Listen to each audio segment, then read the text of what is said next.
Okay, the main topic of this talk is to basically explain the compensation for though that is owed to me, yeah, by those who view my mind against my will. Now, obviously, I do state that I don't wish for any human being out there to view my mind in any way, and I do believe it should be a criminal offense because it violates so many things. But before we touch on to that, I just wanted to finish the conceptualization that I was making about the links between privacy, mental well-being, and criminality. These are the things that we've yet to sort out. So I've developed an equation, which is what you can see right there. C1M plus C2C equals C3P. Okay? So where C1 is a constant of proportionality, C2 and C3 are also constants of proportionality, where C1 is the sense of wellness. Relatively speaking, how well does a person think they are? And this will be constant, I suppose. When you do start the equation, you set it as constant. And it's dependent on the individual. So if the individual feels that is great mentally, then that's a 1. If he feels like it's really suffering, it's got depression, all kinds of anxieties, then it's 0.1, 0.2, whatever. So then you consider that to be a bad state of well-being, but it starts off as 0.2 and you keep it as that as you do the rest of the calculation. And C2 is the tendency towards criminality. This is in all of us.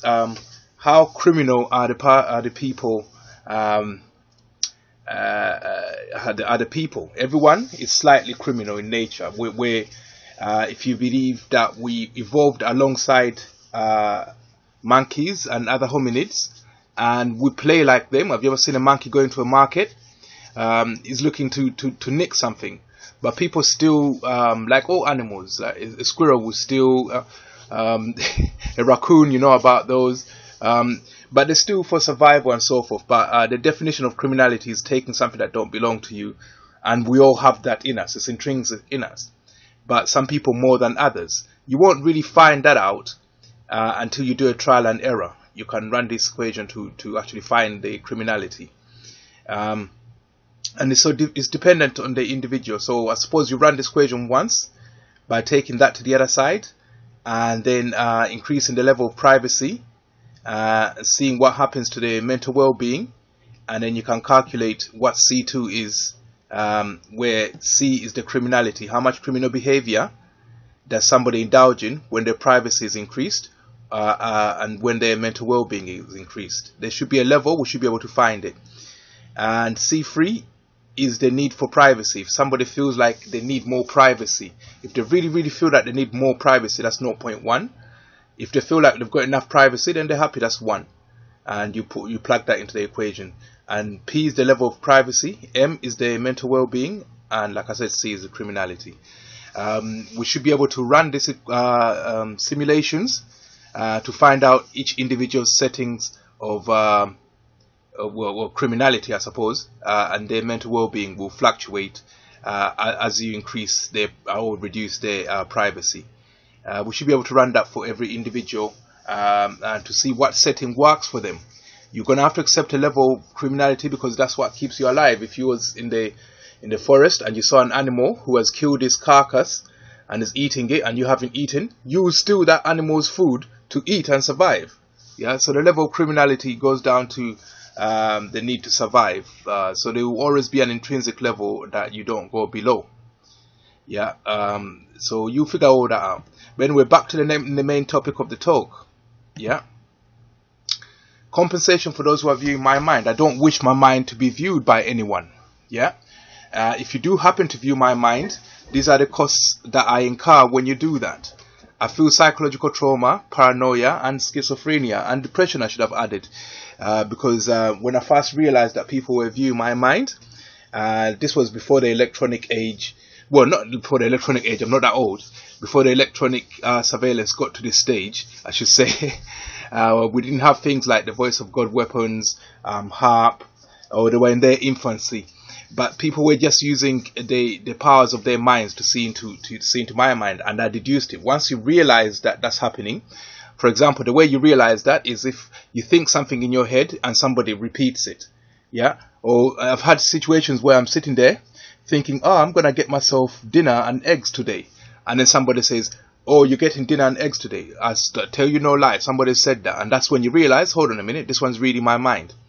When you feel that, you start to get paranoid. You start to think, well, when I go to the toilet, somebody's seeing what I'm doing. Yeah. When I fucking wank or something like that, somebody's looking at that. Yeah. So it causes a lot of trauma.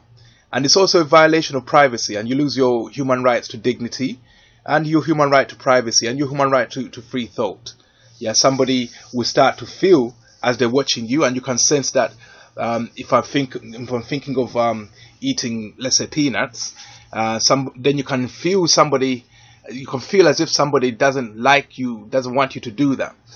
So you feel like somebody is trying to direct you or lead you. And the Almighty in His scriptures did say, "Don't allow yourselves to be led by familiar spirits. Don't let yourself be a medium to familiar spirits." If you feel like you're being led in your mind, that's a violation of privacy and a loss of your free thought. Loss of free thought as well.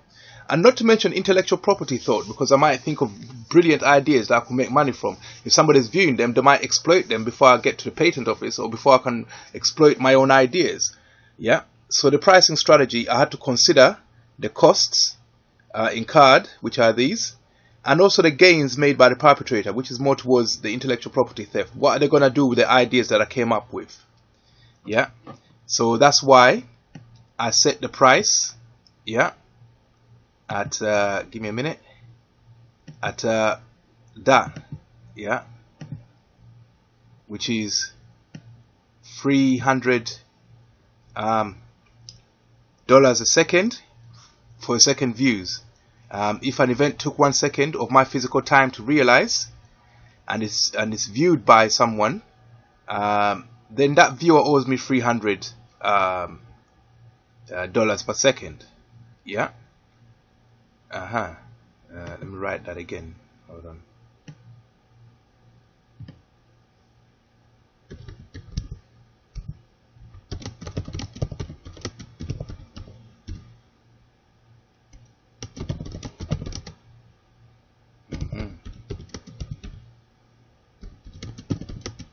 All right.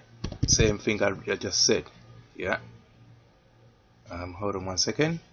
The demonic thing is just happening right now, so you gotta give it time. Give it time.